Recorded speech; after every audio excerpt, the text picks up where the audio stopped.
Marissa Slaven. I'm a palliative care physician here in Hamilton, and I don't belong to any organization. I've just been self-educating about climate change for about 2 years now. I guess I want to make 3 remarks, but in the context of me personally, I should tell you I was born in Montreal, but I lived in the US for 10 years, and I have 3 children. And when George Bush was re-elected the second time, I said, okay, time to bring my kids back to Canada, show them a different culture and a different way of life. We think we're not so different from the Americans here, but we really are. And we've just had Canada Day, and in general, I'm really, really proud to be a Canadian. However, when it comes to issues around climate change and the environment, I have been embarrassed to be a Canadian in the last decade or so.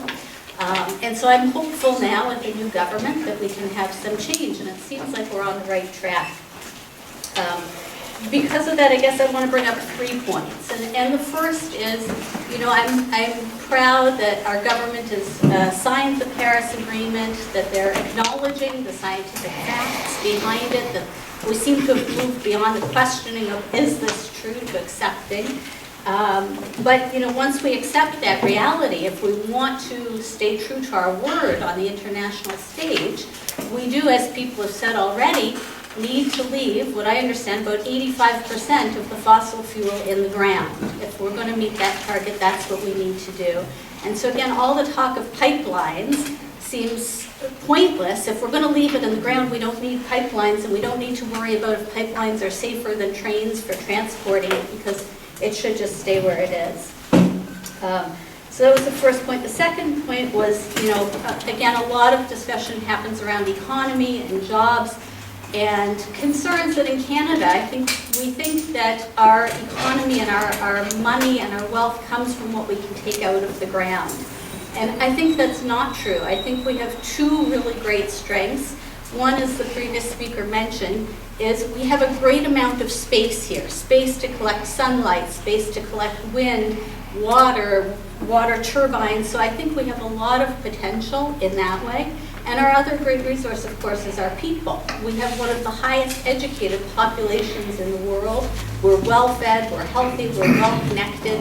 If we use our people and our space, we don't need to rely on taking things out of the ground to make our economy strong. And the third reason that I'm proud to be Canadian, and that does tie into all of this, is that we finally signed the UN Declaration of Indigenous Peoples' Rights.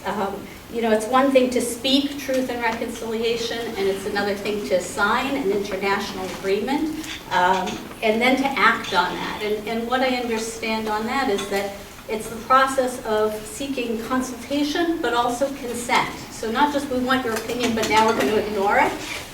We need your permission to do this. And I think that moving forward with environmental change, social justice is a key link, and it's easier to think of things in separate boxes, but the world doesn't work that way. The human body doesn't work that way, and the world doesn't work that way. These things are interrelated, and as we can push both agendas forward together, I think we'll have more success in.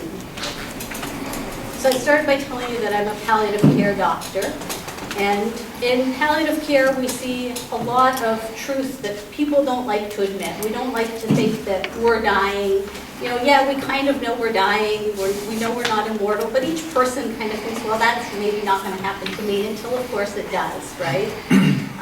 And we talk about climate change, but we don't like to think about the ugly reason of why are we talking about it. It's not just for ideals, right? It's because this actually impacts living, breathing, not only polar bears and penguins, people. And yes, right now it's people further away, it's some of our indigenous people, but if we don't do anything about it, it's going to be all of us. We don't like to think that the human race could not survive on this planet, but we've unintentionally done away with a lot of other races. We could unintentionally do away with our own. So I hope each person has to die, but I hope that as a race we don't have to die. And I think we're at a critical point to start making those changes right now.